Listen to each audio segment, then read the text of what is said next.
तो दूसरी बार आवाज लगाई, बहुधा तब वाक्य ना दुख शांतिर्भविष्यति। हे नारद जी, हम किसी और को नहीं बुला रहे, हम केवल आपको ही बुला रहे, आप आइए। तो जब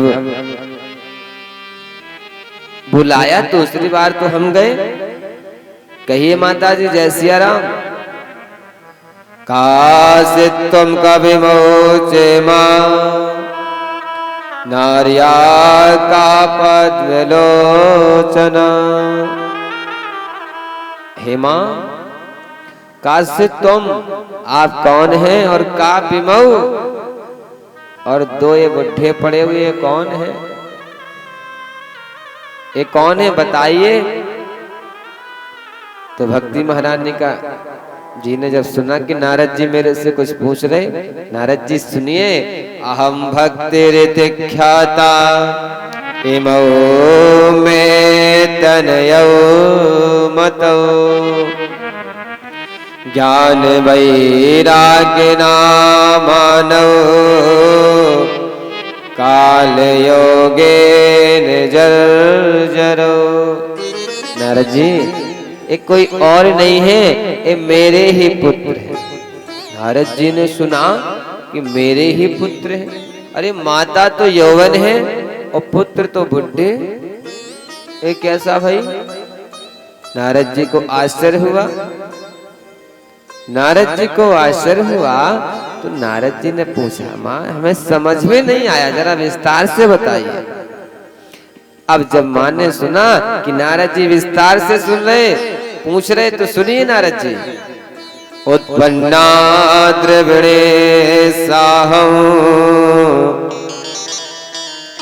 वृद्धिं कर्णाटके गता।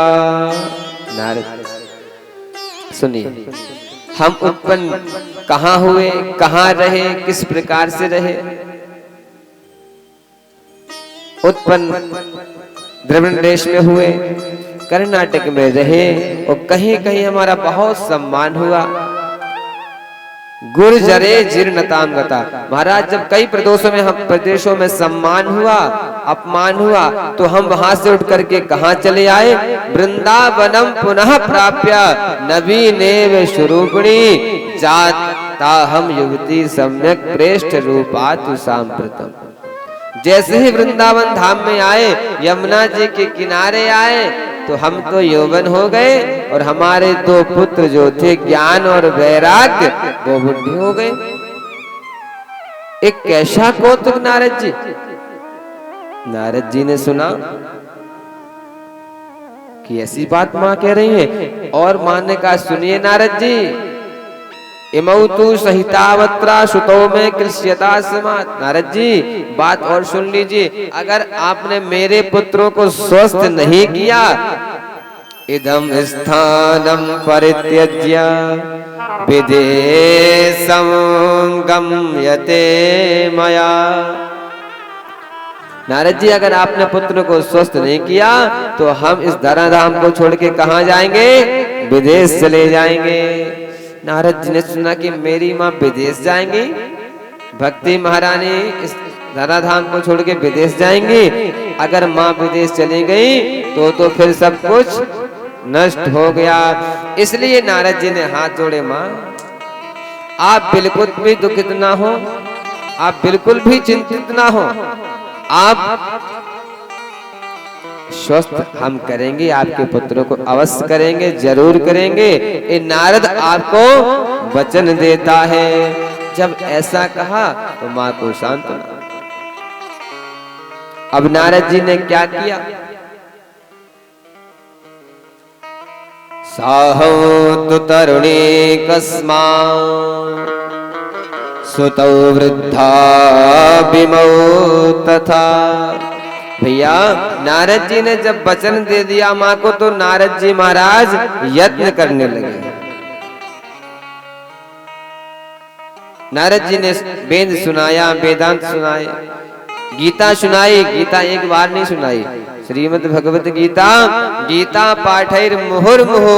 जब गीता जी का पाठ सुनाया फिर भी कोई चेतना नहीं। नारद जी कहते ज्ञान खड़े हो जाओ, वैराग्य सावधान हो जाओ। ज्ञान प्रभुत्यताम शीघ्रम रे वैराग्य प्रभुत्यताम गणे। ज्ञान खड़े हो जाओ, वैराग्य सावधान हो जाओ। पर चेतना तो आती, पर फिर से गिर जाती।